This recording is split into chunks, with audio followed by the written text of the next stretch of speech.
اکبر یا رسول اللہ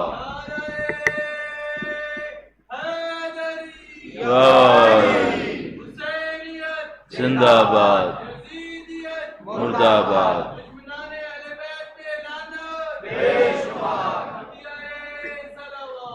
اللہم صلی علی محمد آل محمد وعجل فرجهم فاتحہ بسم اللہ الرحمن الرحیم الحمد للہ رب العالمین الرحمن الرحیم مالک یوم الدین ایاک نعبد و ایاک نستعین اهدنا الصراط المستقیم صراط الذین انعمت علیہم غیر المغضوب علیہم ولا الضالین صلی اللہ علیہ وسلم۔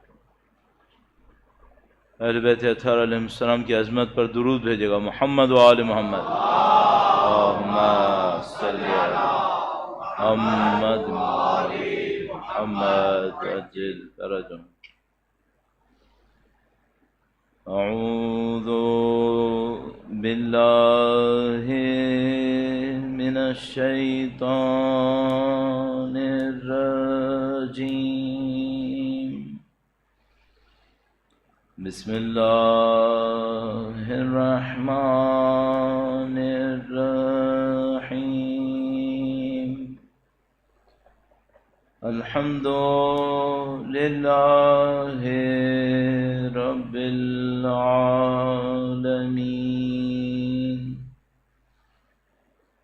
والصلاة والسلام على سید الانبیاء والمرسلین، حبیب الہ العالمین ابی القاسم محمد،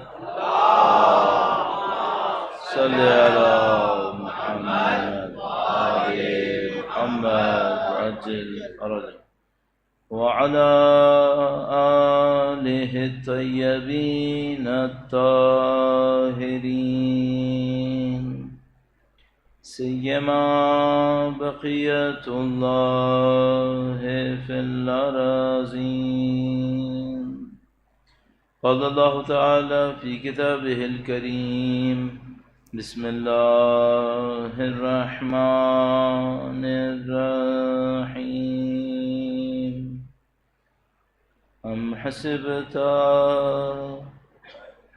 ان اصحاب الكهف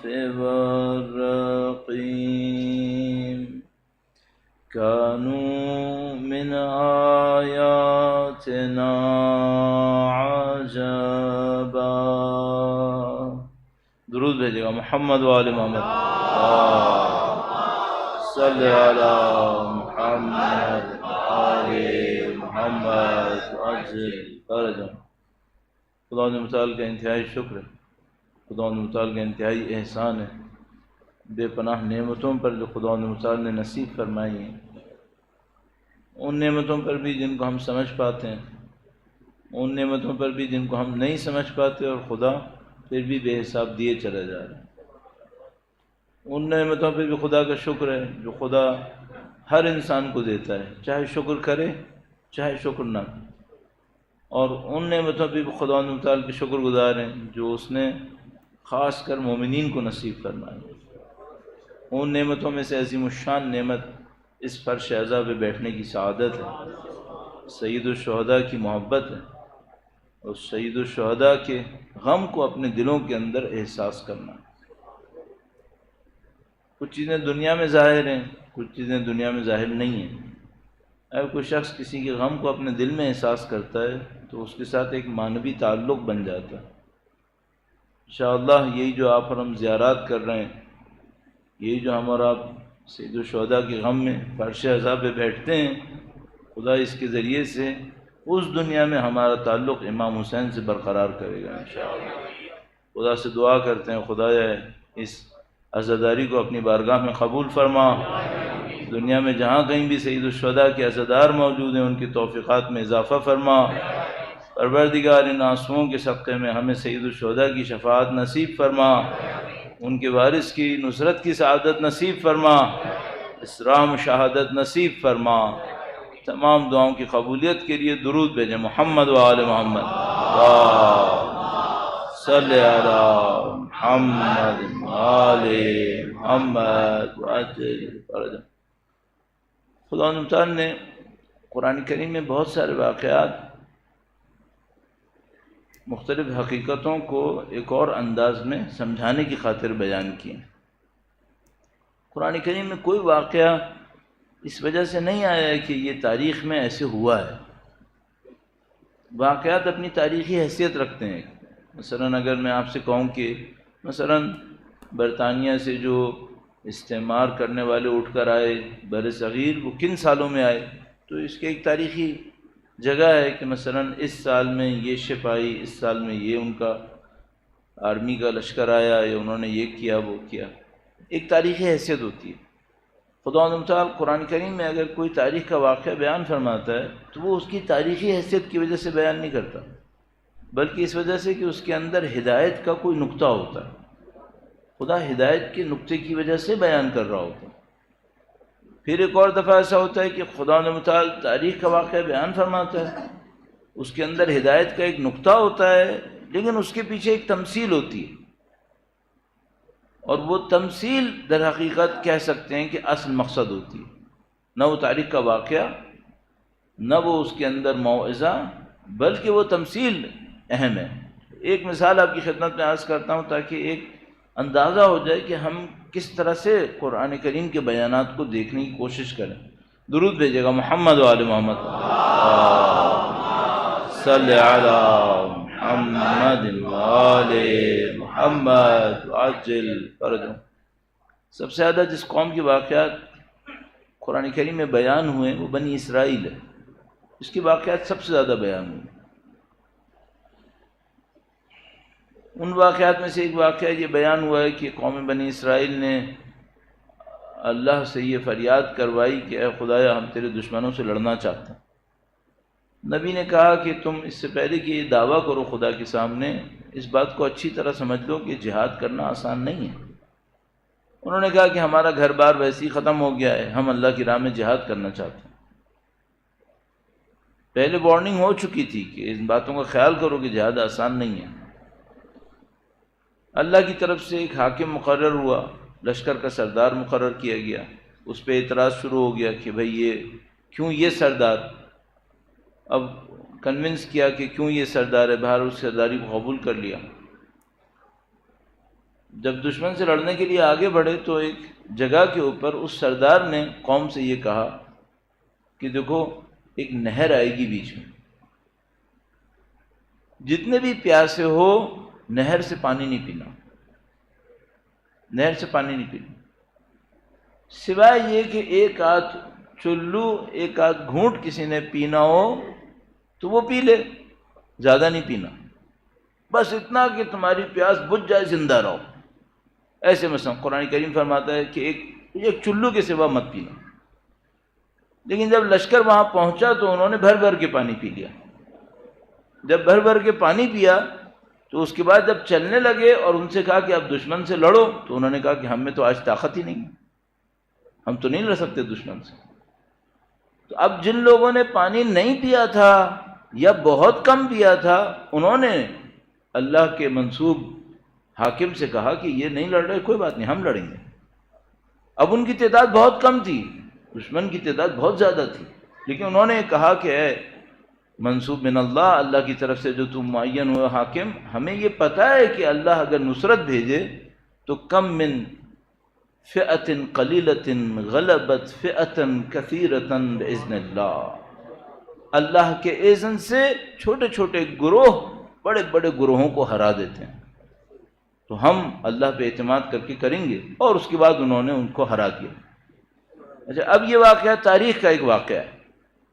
اگر اپنی تاریخی حیثیت میں لکھا ہوتا، تاریخ کی کتاب کی طرح لکھا ہوتا، تو میں آپ سے خود پوچھتا ہوں بھئی جب تاریخ کی کتاب میں لکھا ہوتا ہے تو یہ لکھا ہوتا ہے یہ واقعہ کس سن میں پیش آیا، کہیں ایک جگہ قرآن کریم میں کسی تاریخی واقعے کے بیان پہ لکھا ہے کہ کس سن میں پیش آیا؟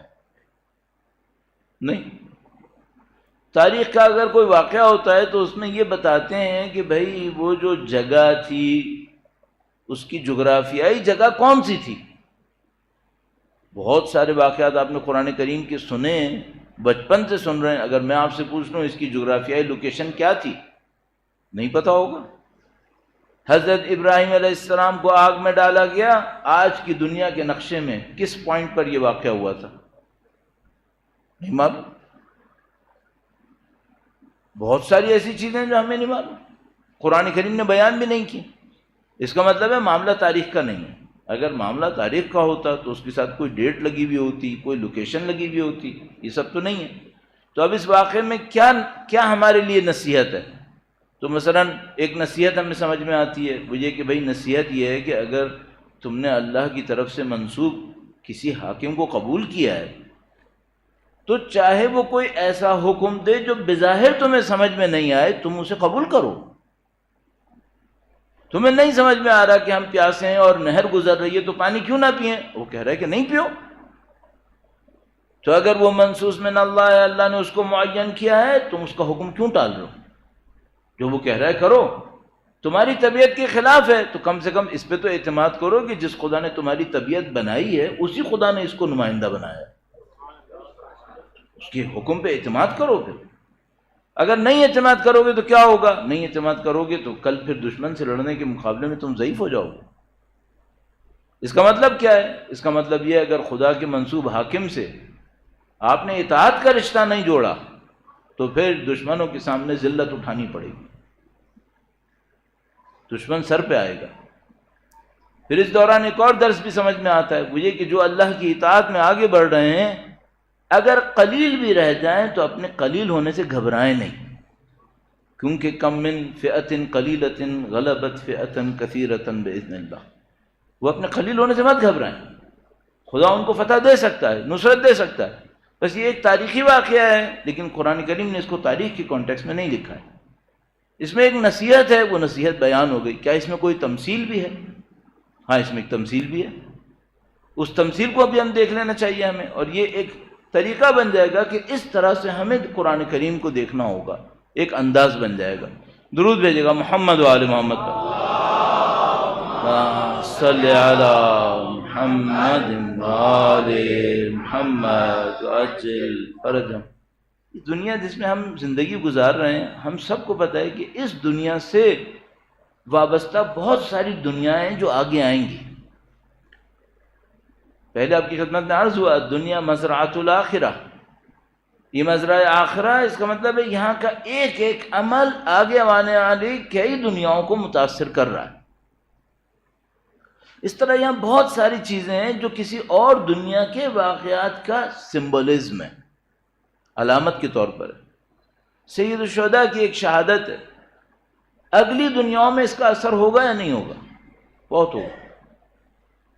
اس کا مطلب ہے یہاں کچھ ہے جو نشانی کے طور پہ آتا ہے، اگلی دنیاؤں کی نشانی۔ مثلا اس واقعے کے اندر سمبولزم ہے، ہاں اس کے اندر بھی ہے، علامتی بیان ہے، ہاں بالکل ہے۔ مثلا وہ کیا ہے تو بیان کرتے ہیں، کہتے ہیں یہ جو نہر ہے یہ دنیا کی محبت ہے، یہ جو نہر ہے یہ دنیا کی محبت ہے، اور یہ جو لشکر ہے یہ اللہ کے بندے ہیں جو اس دنیا میں زندگی گزار رہے ہیں۔ اللہ کا نمائندہ ان سے کیا کہتا ہے؟ کہتا ہے جب دنیا کے سامنے پہنچو تو دنیا میں اپنے آپ کو غرق نہیں کرنا، دنیا سے اتنا ہی لینا جس سے صرف تمہاری پیاس بجھے، چلو بھر لینا۔ تمہارے سامنے دنیا پڑی ہوگی، تم اگر خدا کا حکم توڑو تو پوری نہر پڑی ہے تمہارے پاس پینے کے لیے، لیکن اللہ حکم کیا دلوا رہا ہے؟ اللہ یہ کہہ رہا ہے نہیں، اس میں سے مت پیو، اتنا ہی پیو جتنا تمہیں پیاس ہے، بس وہ بھی بس پیاس بجھانے کی حد میں، ایک گھونٹ، ایک چلو یا ایک سے زیادہ بس۔ اچھا اگر کوئی اپنے آپ کو اس نہر کے پانی میں غرق کرے، پی لے بہت زیادہ، تو کیا ہوگا؟ دشمنوں کے سامنے ذلت اٹھانی پڑے گی، پھر اللہ کی خاطر زندگی گزارنا ممکن نہیں ہوگا، پھر اس کا اثر یہ ہوگا۔ اور اس کے بعد کیا ہوگا؟ اس کے بعد یہ ہوگا کہ جنہوں نے تقوی اور پرہیزگاری کا راستہ اختیار کیا ہے انہیں سختیاں اٹھانی پڑیں گی۔ جو یہ دنیا کی محبت میں غرق ہو گئے ہیں وہ گویا لشکر سے باہر ہو جائیں گے، ان کو کسی دشمن کا مقابلہ نہیں کرنا پڑے گا، لیکن ذلت پہ رہیں گے وہ۔ یہ وہ حقیقت ہے جو بار بار ریپیٹ ہوتی رہے گی، بار بار سامنے آئے گی۔ یہی جو نہر والا واقعہ قرآن کریم میں بنی اسرائیل کے نام سے بیان ہوا، یہ واقعہ ایک ابدی حقیقت ہے، اور قرآن کی ہر تمثیل ایسے ہی ہے، ہر تمثیل قرآن کریم کی ایسے ہی ہے۔ بالکل یہی چیز سید الشہداء کے مارکے کے اندر تکرار ہوئی۔ سید الشہداء نے مدینے سے خط لکھا، مکہ سے خط لکھا مدینے کے جوانوں کے نام، اور لب لباب اس خط کا یہ تھا کہ فرمایا جو ہمارا ساتھ دے گا وہ اللہ کے سامنے عزت پائے گا شہادت کے ساتھ، جو ساتھ نہیں دے گا اسے عزت نہیں ملے گی، وہ ذلت سے دوچار ہو جائے گا۔ اور بہت سخت ایک مثال امام نے ارشاد فرمائی۔ تو عزیزان محترم، ہم اور آپ کی زندگی میں یہ نافذ ہے۔ اب آپ اور میں کیا کریں؟ تھوڑا عقل مندی سے کام لیں، اپنی زندگی کو چاروں طرف سے دیکھنے کی کوشش کریں۔ اس میں ایک ظاہر ہے، ہم سب کو معلوم ہے، اس میں ایک باطن ہے۔ اس ظاہر کے دھوکے میں آئے بغیر باطن پہ توجہ دیں۔ اب ممکن ہے کوئی یہ کہے کہ بھائی ہمیں باطن کی کیا خبر، ہماری کون سی باطنی آنکھیں کھلی ہوئی ہیں بعض عرفا کی طرح؟ تو ٹھیک ہے، ہمارے پاس وہ باطنی آنکھیں تو نہیں ہیں، لیکن کم از کم خدا کا دیا ہوا دین تو ہے نا، اس دین کی روشنی میں چیزوں کو دیکھ لو۔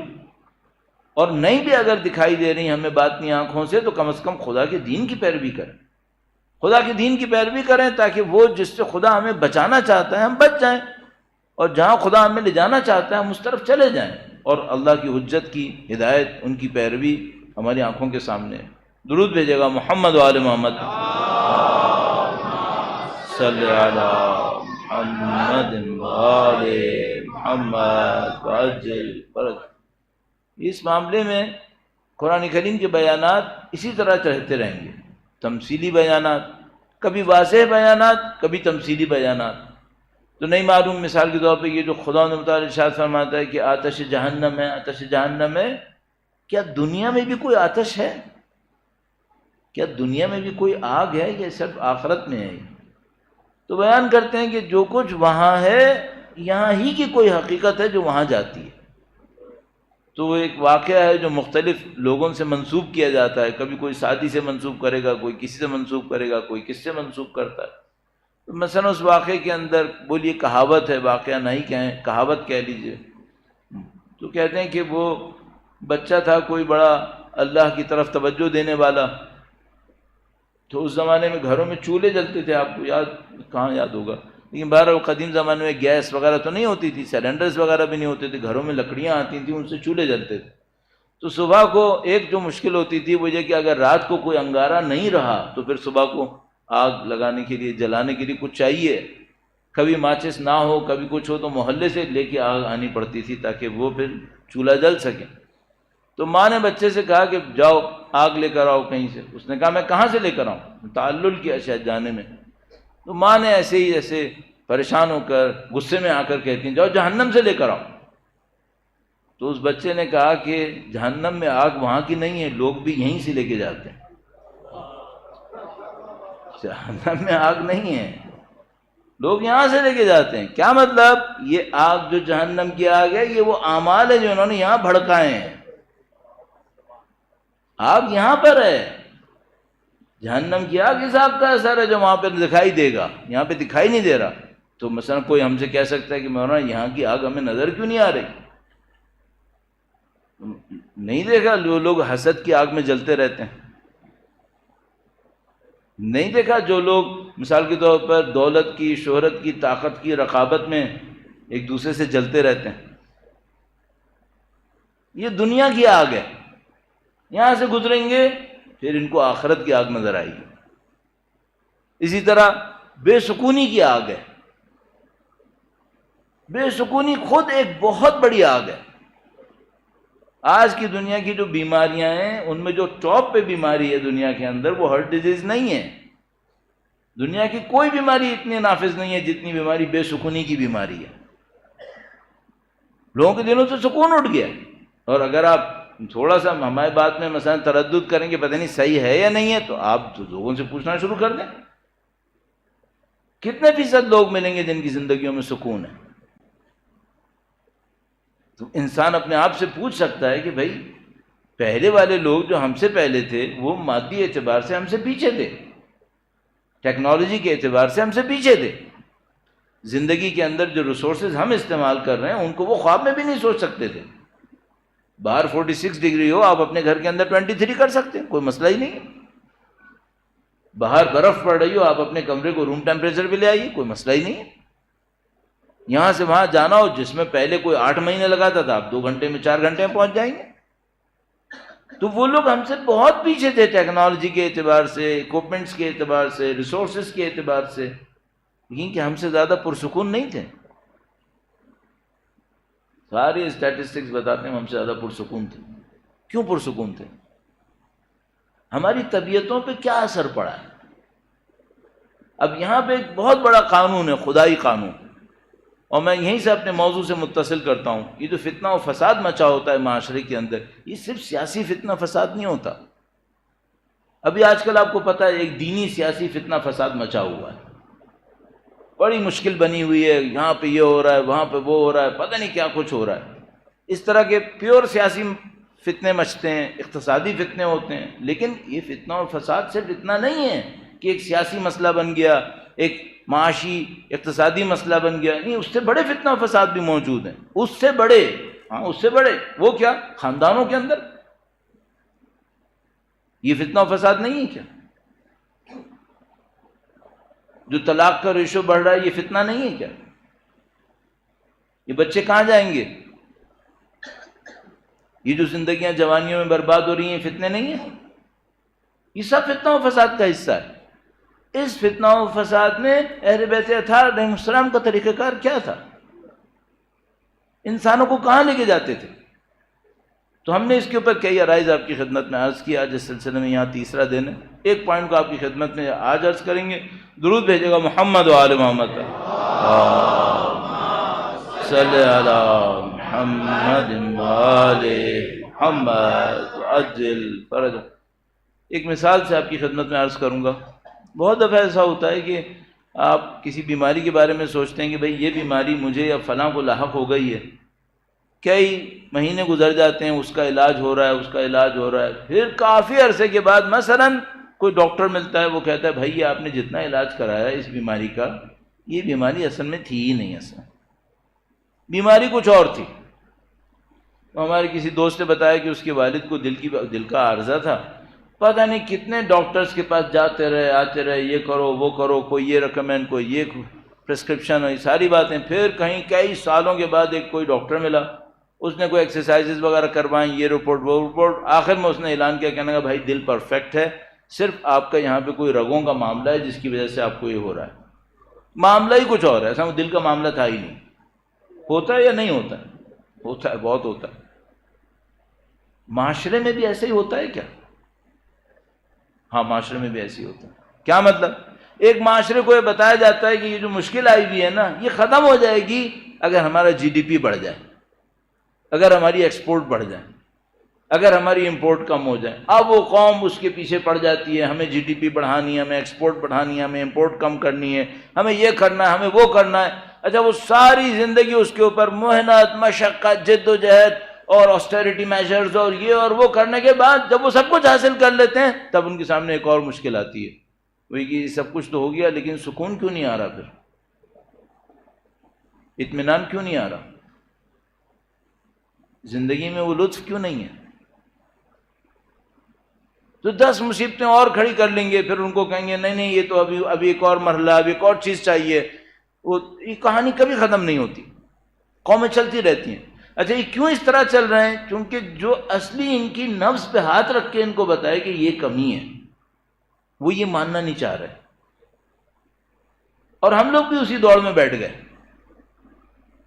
ہمیں بھی اسی دوڑ میں یا بولو بٹھا دیا انہوں نے، یا ہم خود بیٹھ گئے، یا شاید دونوں ہی ہو گئے. کچھ انہوں نے دھکا دیا، کچھ ہمیں بھی پسند آ گیا. کچھ نے مثلاً کہاں سے شروع ہوا جناب 70s میں. جب مشرقی وسطیٰ کے اندر تیل نکلنا شروع ہوا، وہاں سے پیسہ بننا شروع ہوا، یہاں سے گاؤں دیہات سے اٹھ کے لوگ مزدور وہاں پہ گئے، جناب وہ کما کے لانے لگے جو اس زمانے پاکستان کا صدر نہیں کما رہا تھا. اور وہ جناب ایسا ہوا کہ ایک دیہات کے اندر ایک بندہ وہاں پہ گیا اور واپس آ کر اس نے ایک ایسی بلڈنگ بنائی جو سب کی آنکھیں کھلی کی کھلی رہ گئی. اب سب نے کہا کہ ہمیں بھی یہی چاہیے. تو پورا فیبرک سوسائٹی کا درہم برہم ہو گیا. کس کے پیچھے؟ دولت کی دوڑ. یہ 70s میں ہوا ہمارے ساتھ. اور اس کے بعد پھر جناب جب یہ دولت کی ریل پیل ہوئی تو جس نے وہ اتنا بڑا گھر بنایا تھا اس کی چودھری سے زیادہ عزت ہونے لگی. تو سب لوگوں کو ایک اور بات سمجھ میں آئی کہ بھائی جس کے ہاتھ میں پیسہ ہوتا ہے اس کو عزت ملتی ہے.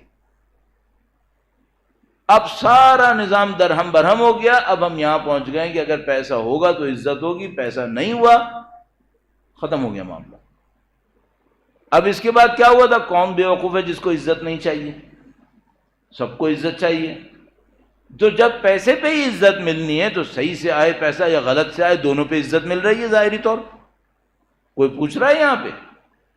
تو مثلا مشہور ہو گیا کہ بھائی اگر آپ کے نام کے آگے سینچری لکھا ہے تو ڈراپ کیچز کوئی کاؤنٹ نہیں کرے گا.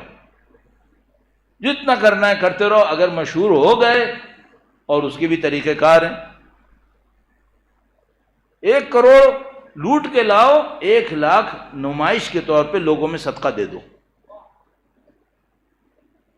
99 صاف ہو گئے. کیوں؟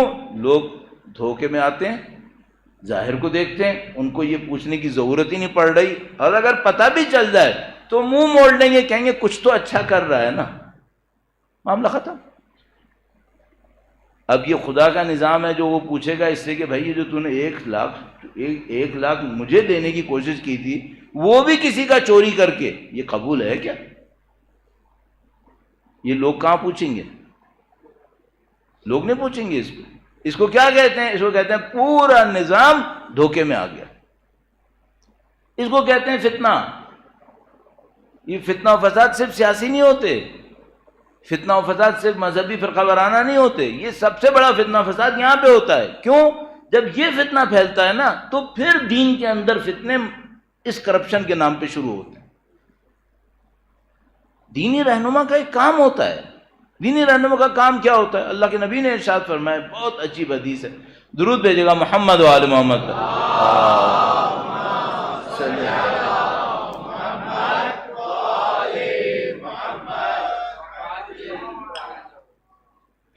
بار دیگر درود بھیجے گا محمد و آل محمد. محمد و آل محمد. پہلے ہم لوگوں کے یہاں اگر کسی بڑے کو پانی پلاؤ تو وہ دعائیں دیتا تھا. ابھی ہم لوگ یہ سمجھتے ہیں ڈیوٹی لگ گئی ہے. ابھی ہم سمجھتے ہیں جیسے اس بچے کی ڈیوٹی لگ گئی کہ اس نے پانی پلانا، کوئی اس کو دعا نہیں دے گا. مت بھولو بھائی، یہ دنیا کسی اور نظام پہ چل رہی ہے. یہ ایک ہم لوگوں کا نظام ہے، یہ جو ہم دیکھ رہے ہیں.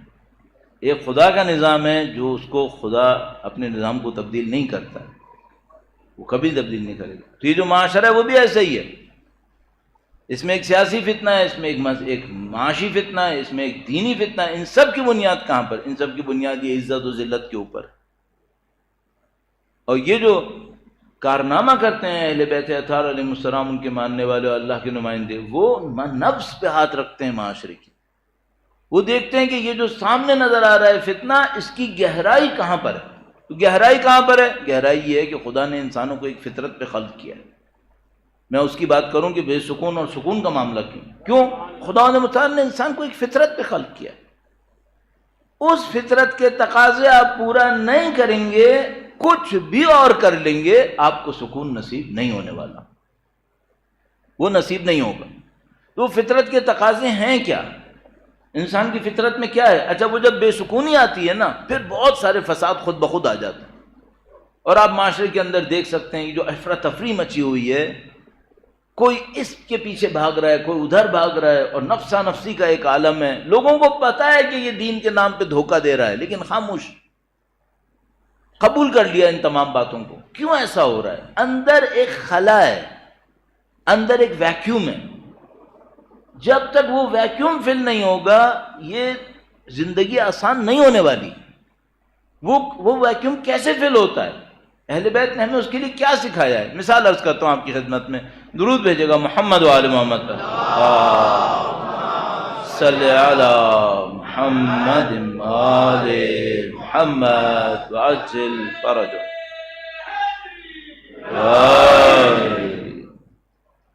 کئی واقعات آپ نے زندگی میں ایسے سنے ہوں گے، ایک میں فقط آپ کی خدمت میں عرض کرتا ہوں۔ مولا تشریف فرمائے رات کے وقت میں بازار میں، اس زمانے میں اگر چاند نہیں نکلا ہوا تو گپ اندھیرا ہوگا، وہاں پہ کوئی اسٹریٹ لائٹس وغیرہ کچھ ہوتی نہیں، تو وہ گپ اندھیرے میں امام تشریف فرمائے، کوئی صحابی بھی دیکھ لیتا ہے، ماننے والا بھی دیکھ لیتا ہے، امام کے پیچھے پیچھے چلتا ہے، ایک جگہ کے اوپر بہرحال پہنچتے ہیں دونوں، میں واقعے کو مختصر کر رہا ہوں۔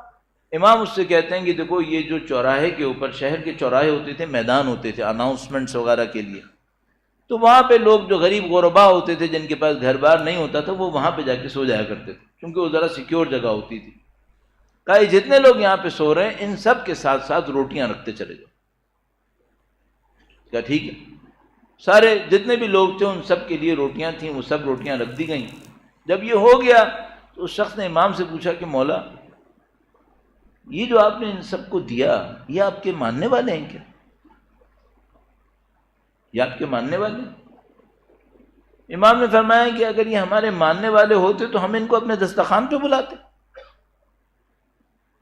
بھائی اگر یہ وہ ہوتے جو ہمارے گھر پر آ کر کھا سکتے ہوتے تو ہم ان کو اپنے گھر پہ بلاتے۔ ہمیں معلوم ہے یہ وہ ہیں جو ہمارے گھر پہ نہیں آئیں گے کھانے کے لیے، اس لیے ہم آئے ان کو کھلانے کے لیے۔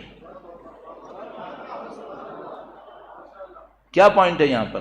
بھئی آپ ایک جملے میں کہہ دیں گے خدمت خلق، صحیح ہے، خدمت خلق، ہاں بالکل صحیح ہے، یہ پوائنٹ ہے خدمت خلق۔ اچھا اس خدمت خلق کا اثر کیا ہے؟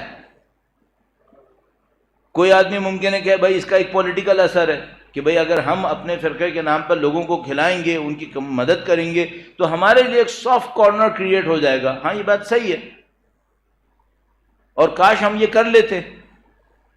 جو ہمارے ائمہ کی سیرت تھی ہم نے اس پہ اگر کمپرومائز کیا ہے، اور میرا خیال میں معذرت کے ساتھ ہم نے کیا ہے، تو اس کی ہم نے سزا بھی اٹھائی ہے۔ ہم سب کو معلوم ہے کہ یہ کہ غریبوں کو، محتاجوں کو کھانا کھلانا یہ ہمارے ائمہ کی سیرت ہے، مشکل وقت میں انسانوں کے کام آنا یہ ائمہ کی سیرت ہے، ہم سب کو معلوم ہے۔ اب پاکستان میں اس کام کے لیے مشہور کوئی اور ہے اور ہم کسی اور چیز کے لیے مشہور ہیں۔ بہت ساری چیزیں ہیں جو ہم نے اپنے اندر کمپرومائز کر لی ہیں۔ تو مثلا ممکن ہے کوئی مجھ سے کہ بھئی ایک پولیٹیکل موومنٹ ہے، میں کہوں گا ہاں یہ پولیٹیکل موومنٹ ہے، لیکن اس سے بڑھ کر ہے۔ اس سے بڑھ کر کیا ہے؟ اس سے بڑھ کر یہ ہے کہ تمہارے اندر وجود میں خلا ہے، اگر اپنے آپ کو دینے والا نہیں بناؤ گے یہ خلا کبھی پورا نہیں ہوگا، ہمیشہ بے چینی میں مرے رہو گے۔ اب انسان چاہے غریب ہو، چاہے امیر ہو، چاہے مشہور ہو، چاہے انجان ہو، اگر اس نے اپنے اندر دینے کی عادت نہیں ڈالی، اس ویکیوم کو دنیا کی کوئی چیز نہیں بھر سکتی۔ یہ خدا کی سنت ہے، اس نے اس پہ ہمیں خلق کیا ہے۔ کاش یہ بات ہمیں سمجھ میں آ جائے تو ہماری زندگیوں میں سکون کا بہت بڑا ایک ایلیمنٹ جاگ جائے گا۔ میں اس کو دوبارہ ایک اور طرح سے عرض کرتا ہوں، درود بھیجے گا محمد و آل محمد صلی علی محمد آل محمد وعجل فرج۔ اتنے واقعات ہمارے پاس موجود ہیں۔ کوئی شخص آیا، مثلا اس نے بہت مختصر سی کوئی خدمت کی اہل بیت کی، انہوں نے بہت بڑا کوئی تحفہ دے دیا۔ وہ مصلحتوں کو پہچانتے ہیں، وہ حکمتوں کو جانتے ہیں، ہمیں تو ظاہر ہے وہ سب کچھ نہیں معلوم، لیکن پوری زندگی پہ جب ہم نظر ڈالتے ہیں تو ہمیں ایک بات سمجھ میں آتی ہے، ہمیں وہ جو کہتے ہیں نا دینے والے بنو لینے والے مت بنو، کاش یہ ہمیں سمجھ میں آ جائے کہ بندے خدا، اچھا ممکن ہے مجھ سے کوئی یہ کہے مولانا یہ جو آپ کہہ رہے ہیں نا یہ ان کے لیے کہہ رہے ہیں جن کے پاس پیسہ ہے، کہ وہ لینے والے دینے والے بنے، لینے والے نہیں بنے۔ جس کے پاس نہیں ہے وہ تو لے گا ہی لے گا، چلو ٹھیک ہے، جس کے پاس نہیں ہے وہ لے گا۔ میں صرف ایک بات پوچھتا ہوں، جو حتیٰ لینے پہ مجبور ہے کیا کچھ دے سکتا ہے؟ کیا کچھ دے سکتا ہے یا نہیں دے سکتا؟ اگر مجھ سے کوئی یہ کہے مولانا میں کسی کو کچھ نہیں دے سکتا، قسم کھا لوں گا، ویسے تو نہیں کھاؤں گا مکروہ ہے، لیکن قسم کھا سکتا ہوں جھوٹ بول رہا ہے۔ کیوں؟ خدا نے ہر انسان کو دینے کے لیے خلق کیا ہوا ہے۔ کیوں میں کیا شاعری کر رہا ہوں؟ میں نہیں، شاعری نہیں کر رہا ہوں. خدا رزاق ہے، وہ رزاق بندے پسند کرتا ہے. یہاں پر رزاق بندے پسند کرتا ہے. خدا کسی کو اپنی صفت سے محروم نہیں کرے گا. خدا علیم ہے تو کسی انسان کو ایسا خلق کرے گا اس کو علم کا چانس ہی نہ ہو، نہیں کرے گا.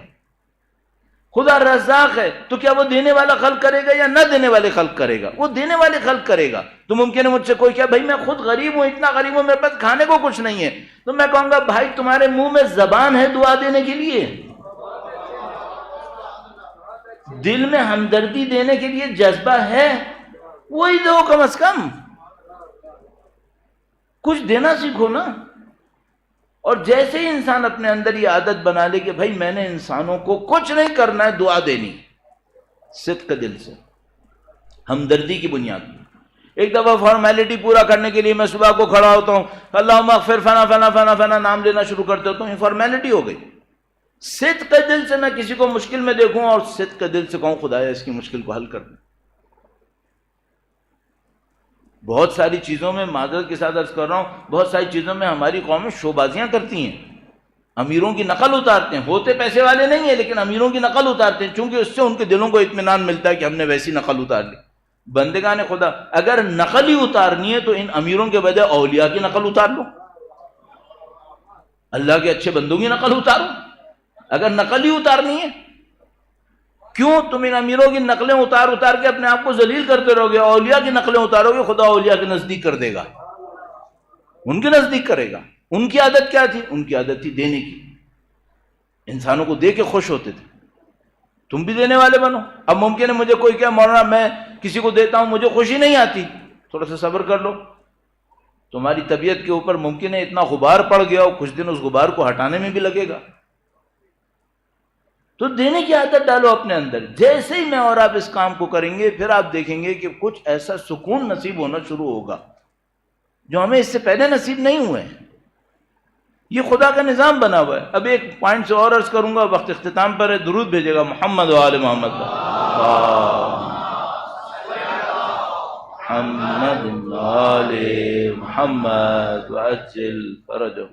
صرف دنیا میں یہ حساب کریں کہ اگر ایسا ہو جائے کہ ہم صرف اتنا کریں ایک دوسرے کے لیے ہمدرد بن جائیں، کچھ نہ کریں، کوئی پیسہ نہ دیں، کچھ نہ کریں، صرف اتنا کریں ایک دوسرے کے لیے ہمدرد بن جائیں. کیا نشانی ہے؟ کیسے بنے؟ بات اچھی ہے یا غلط ہے؟ اچھی ہے. ہمدرد بننا صحیح ہے یا برا ہے؟ اچھا ہے ہمدرد بننا. کیسے بنے؟ یہاں سے نکل رہے ہو نا، ایک دوسرے کو جگہ دے وہ نکل جائے. ہمدرد بنو. باہر جا رہے ہو، باہر وہاں لوگوں کے چپل پڑے میں، جوتے پڑے میں، کچلتے ہوئے مت جاؤ، ہمدردی دکھاؤ اس کے ساتھ. ایک آدمی بیٹھا ہوا ہے، اس کو پتا ہے میں بیٹھوں گا ایسے تو پیچھے والے کو آگے نظر نہیں آئے گا، تکلیف میں آئے گا. ایسے بیٹھو کہ اس کے دیکھنے میں رکاوٹ نہ بنے. ان میں کوئی پیسہ دینا پڑا ہے؟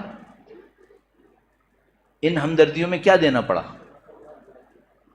کچھ بھی نہیں، 1 روپیہ بھی نہیں. بعض اوقات تو وقت بھی نہیں دینا پڑتا. مثلا ممکن ہے کوئی کہ مولانا پیسہ تو میں دے سکتا ہوں، میرے پاس وقت نہیں ہے. بعض اوقات وقت بھی نہیں دینا پڑتا. صرف کیا کرنا پڑتا ہے؟ تھوڑی سی توجہ دو، دوسرے کو بھی انسان سمجھ لو، بس یہ کرو. دوسرے کو کچھ احساس کرو. جس چیز سے ہم خوش ہوتے ہیں کوئی ہمارے ساتھ کرے، وہ چیز دوسروں کے ساتھ تم کیوں نہیں کر لیتے؟ وہ جو ہمارے پاس مشہور و معروف قول ہے نا کہ مومن وہ ہوتا ہے جو اپنے بھائی کے لیے وہ پسند کرتا ہے جو وہ اپنے لیے پسند کرتا ہے. یہ معاملہ صرف کپڑے اور جوتے کا نہیں ہے، سب سے زیادہ فیلنگز کا ہے، احساسات کا ہے. تو اگر ہم اور آپ بس اتنا کر لیں نا کہ ان کی تعلیمات میں سے، عظیم الشان تعلیمات میں سے چند کو نکال لیں، ان کے اوپر محنت کرنا شروع کر دیں. تو مثلا کیا کیا میں نے اور آپ نے؟ ہم نے کہا کہ بھئی آج سے ہم کوشش یہ کریں گے ہمارے دل میں دوسروں کے لیے ہمدردی ہو. بس یہاں سے شروع کریں. آپ یقین مانیے یہی جو معاشرہ اس وقت رکا ہوا معاشرہ ہے نا، بولو پھنسا ہوا معاشرہ ہے، اس کے راستے خدا خود بخود کھولنا شروع کر دے گا. خود بخود کھلنا شروع ہو جائیں گے. اور یہ بھی میں آپ کی خدمت میں عرض کرتا چلوں کہ بہت سارے ایسے معاشرے ہیں جو دینی اعتبار سے شاید اچھے نہیں ہیں، لیکن انہوں نے دین کی کچھ صفتیں اپنے اندر لے لی ہیں. ان میں سے ایک صفت یہ ہے کہ بھئی آپ دوسرے کا خیال کرنا شروع کر دو.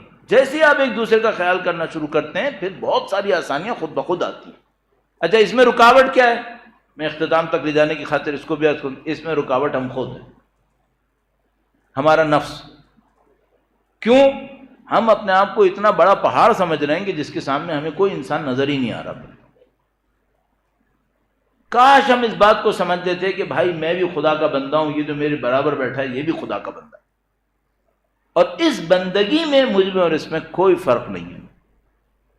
اگر آپ نے اور میں نے اس چھوٹے سے اصول کو پکڑ لیا نا کہ بھئی ہمیں ایک دوسرے کے لیے ہمدرد بننا ہے، آپ یقین فرمائیے، مجھے نہیں معلوم، میں اتنا بڑا ایکسپرٹ نہیں ہوں ان چیزوں کا، لیکن میں گارنٹی سے آپ کی خدمت میں عرض کر رہا ہوں، یہ بالکل ایسے ہی جیسے ایک پانی تھا، گندا تھا، گدلا تھا، رکا ہوا، سڑا ہوا، ایک دم سے وہ پانی شفاف ہو گیا۔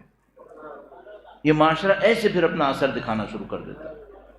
یہ جو دلوں کی محبتیں ہیں یہ کہیں سے کہیں پہنچا دیتی ہیں، اور بحمدللہ رب العالمین آپ کے اور ہمارے پاس اس کا چانس بہت زیادہ ہے، بہت زیادہ چانس ہے۔ بس ایک واقعہ آپ کی خدمت میں عرض کروں 40 سے، اللہ انشاءاللہ اس 40 پر بھی سید الشہداء کی زیارت نصیب فرمائے انشاءاللہ۔ جیسے پہلے سید الشہداء کے روضے کی طرف لاکھوں کروڑوں لوگ بڑھتے تھے، خدایا وہ منظر دوبارہ دیکھنا نصیب فرما۔ اے خدایا زیارت کی راہ میں جو بھی رکاوٹ ہے تو جانتا ہے، خدایا تیرا لطف و کرم ہے، سید الشہداء کے نام پہ تمام رکاوٹوں کو برطرف فرما۔ درود بھیجیں محمد و آل محمد پر، صلی علی محمد آل محمد وعجل فرج۔ میں نے حج بھی کیے، عمرے بھی کیے، زیارتیں بھی کیں، الحمدللہ رب العالمین، مشی پر بھی گئے۔ اگر مجھ سے کوئی پوچھے حج میں بھی تو واک کرنی پڑتی ہے۔ ہم لوگ تو مثلا فزیکل تھوڑا سا فٹ تھے تو مثلا مکے سے مینا پیدل چلے جاتے تھے، تو اس طرح کرتے تھے تاکہ ذرا مزہ بھی لیں اس بات کا، یا مثلا عرفے سے نکل کے مینا پیدل آنے کی کوشش کر رہے ہیں، اس طرح کی باتیں۔ اچھا اب مشی میں بھی پیدل چلنا ہوتا ہے، ظاہر ہے، البتہ مشی میں تو ظاہر حساب نہیں ہے، 2 کروڑ 1.5 کروڑ، وہاں تو زیادہ سے زیادہ 20-25 لاکھ لوگ ہوتے، اس سے زیادہ کہاں ہوتے۔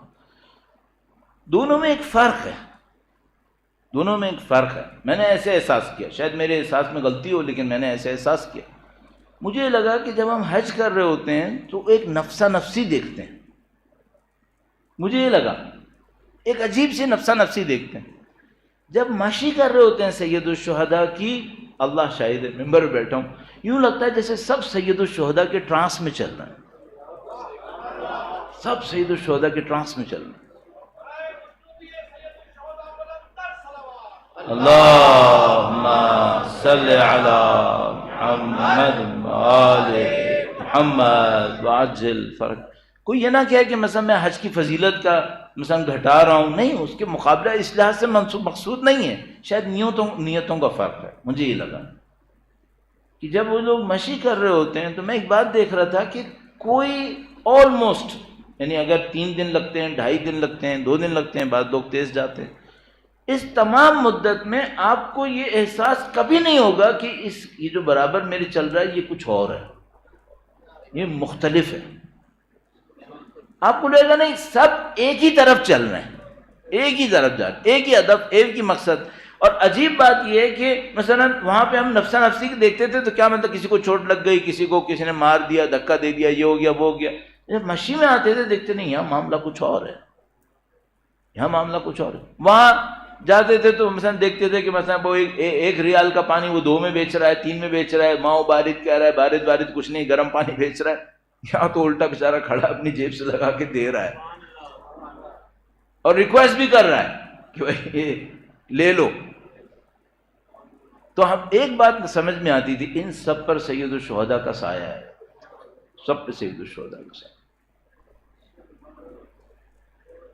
کاش یہ سایہ ہمارے دلوں پہ باقی رہے، کاش۔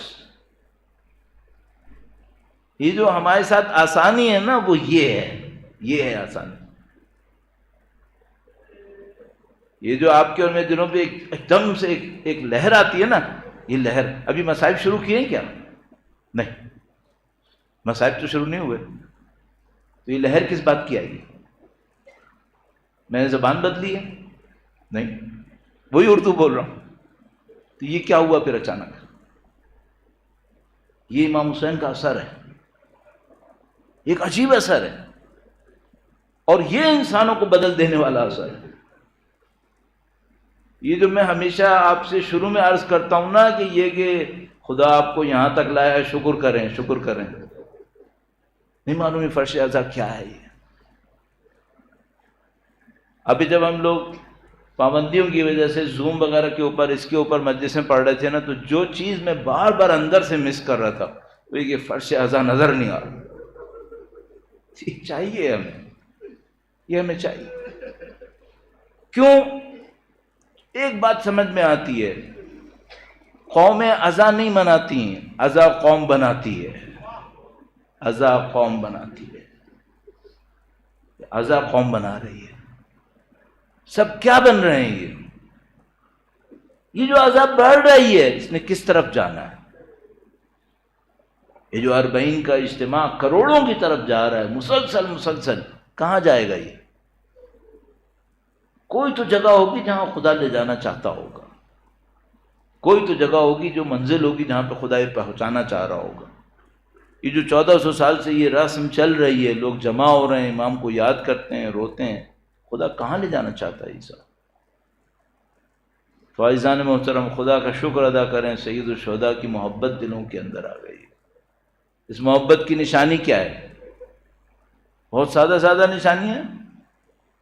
ابھی میں آپ کے سامنے 2 جملے بولوں اور بس پھر مجھے بولنے کی ضرورت نہیں ہے، آپ کا ذہن خود ہی کام کر لے گا اپنا۔ اور میں آپ سے صرف اتنا جملہ کہوں، کسی کے بھی سامنے سید الشہداء کا ماننے والا ہو، اس سے میں کہوں غریب الوطن پیاسا رہ گیا۔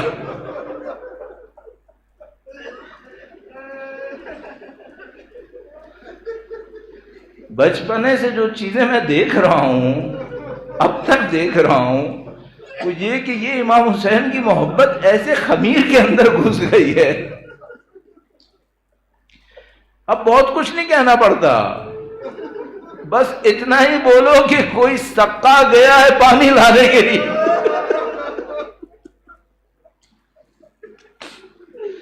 کوئی شیر گیا ہے پانی لانے کے لیے۔ اور اہل بیت اطہار علیہ السلام کے مصائب کے حصے بڑے عجیب ہیں، یہ پانی کا معاملہ بڑا ہی عجیب رہا۔ مولا امام چہارم نے اپنے والد گرامی کی قبر مقدس کے اوپر ایک جملہ لکھا، تمام مقاتل کے اندر یہ بات موجود ہے کہ جب مولا چوتھے امام نے معجزے کے ذریعے آ کر قبر سید الشہداء کے جسد اطہر کو دفنایا تو قبر تیار کر کے لکھا ہذا قبر حسین ابن علی الذی قتل عطشانا، یہ حسین ابن علی کی قبر ہے جو پیاسا مارا گیا۔ یہ جو چودھری امام نے لکھا تھا یہ امام حسین کی قبر ہے جو پیاسے مارے گئے، اس کے پیچھے وہ کیا کہہ رہے ہیں؟ کہہ رہے ہیں یہ حسین ابن علی کی قبر ہے جس کا بیٹا علی اکبر پیاسا مارا گیا، جس کا بیٹا علی اصغر پیاسا مارا گیا، یہ اس حسین کی قبر ہے۔ سب سے بڑی پیاس امام حسین کی رہی، اور پیاسوں میں اگر نام ہے میں نے مولا علی اصغر کا نام لیا تو عزیزوں یہ کیا پیاس ہے؟ ہمارے پاس روایتیں کہتی ہیں، علماء بیان کرتے ہیں کہ جب سید الشہداء علی اصغر کو لے کر میدان میں آئے تو گویا علی اصغر نے اپنی زبان ہونٹوں پر لے لی۔ وہ منظر ایسا منظر تھا کہ دشمن کا لشکر منہ پہ پھیر کے رونے لگا، اور آوازیں آنے لگی کہ اے عمر سعد اگر باقیوں کو پانی نہیں دیا تو تو اس 6 ماہ کے بچے کو پانی کیوں نہیں دیتا ہے؟ بس تیر ستم چلا، اور شیخ عباس قمی کی روایت عرض کروں گا، کہا جب یہ تیر چلا تو بچے کا گلا کان سے کان تک ذبح ہو گیا۔ سید الشہداء تمام مجاہدوں اور شہیدوں کے لاشیں خیموں کے اندر لے کے جاتے تھے، ایک خیمہ تھا جس میں سارے لاشیں رکھتے تھے، لیکن علی اصغر کا لاشا وہ لاشا تھا جو امام حسین نہ بیویوں کے خیمے میں لے کر گئے نہ ان شہیدوں کے خیمے میں لے کر گئے، پھر ذوالفقار سے وہ قبر کھودی ہے۔ ذوالفقار سے وہ کام لیا جو ذوالفقار نے کبھی نہیں کیا ہوگا، بس علی اصغر کو دفنا دیا اور گویا دامن جھاڑ کر کہا ربنا تقبل منا ھذا القربان، جیسے یہ معصوم کھڑا اور اس نے خدا سے دوسرے معصوم کو دفنا کر کہا، اس طرح بی بی زینب کھڑی ہوئی امام حسین کی لاش پر اور خدا سے کہا ربنا اس معصوم قربانی کو ہم سے قبول فرما۔ الا لعنت اللہ علی القوم الظالمین وسیعلم الذین ظلموا ای منقلب ینقلبون۔ پروردگار تجھے واسطہ سید الشہداء کے مصائب کا، تجھے واسطہ مولا علی اصغر کی شہادت کا، خدایا اہل بیت کے وارث کے ظہور میں تعجیل فرما، منتقم خون کربلا کے ظہور میں تعجیل فرما۔ اے خدایا مولا امام وقت کا واسطہ ہمارے بیماروں کو ان کے نام پر شفا نصیب فرما، مرحومین کی مغفرت فرما۔ اے خدایا ان کے نام کا واسطہ اس معاشرے کو فتنہ و فساد سے محفوظ فرما، بالاخص جس فتنے میں اس وقت مبتلا ہیں، اے پاک پروردگار اس فتنے سے تمام امت اسلامی کو محفوظ فرما۔ اے پاک پروردگار دعائیں تیری حجت کے لیے، خدایا ان کے ظہور کا دن دیکھنا نصیب فرما، ان کی نصرت کرنے کی سعادت نصیب فرما، اس راہ میں شہادت نصیب فرما۔ ربنا تقبل منا انک انت السمیع العلیم وتب علینا انک انت التواب الرحیم بجاہ نبیک وعطرتہ الطاہرین۔ مومنین پچھلے صحن میں نیاز کا اہتمام ہے، آپ نیاز تناول فرما کے جائیے گا۔ پچھلے صحن میں نیاز کا اہتمام ہے، نیاز تناول فرمائیے گا۔ زیارت